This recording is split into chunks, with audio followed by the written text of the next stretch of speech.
My question is, I was listening, I'm a big fan of the Ben Shapiro show. And I was listening to the Ben Shapiro show today, and I loved your podcast episode, by the way, too.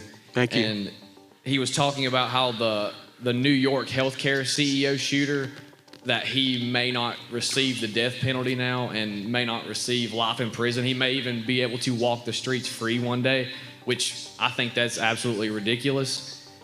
And in this case with Charlie, I hope personally that he gets the death penalty. I mean, I'm not afraid to say that. Let's first hope that he accepts Jesus. Yes. And then he gets the death penalty. Yes. He says, a murderer can go to heaven? Yeah.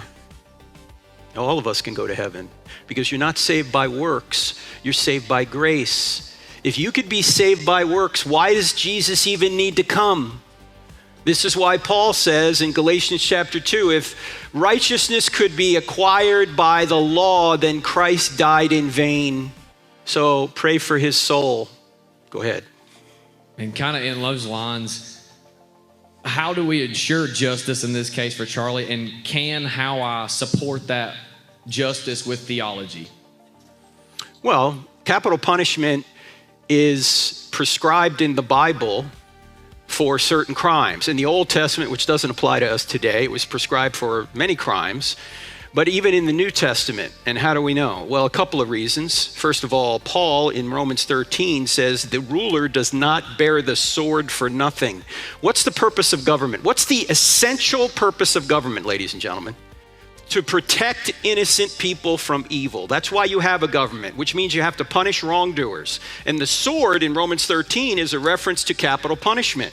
In fact, one of our founding fathers, the guy that really wrote the First Amendment, wasn't Thomas Jefferson, it was James Madison. James Madison said this: if men were angels, no government would be necessary. Think about this. Would we need a government if we were good all the time?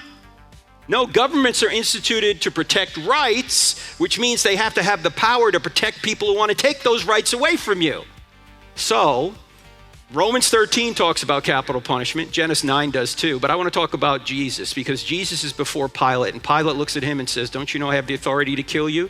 What does Jesus say? He doesn't say, no, you don't. He says, yeah, you do.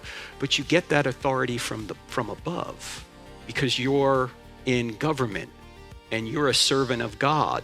Now, sometimes these servants don't follow God, but you get the idea. They're supposed to.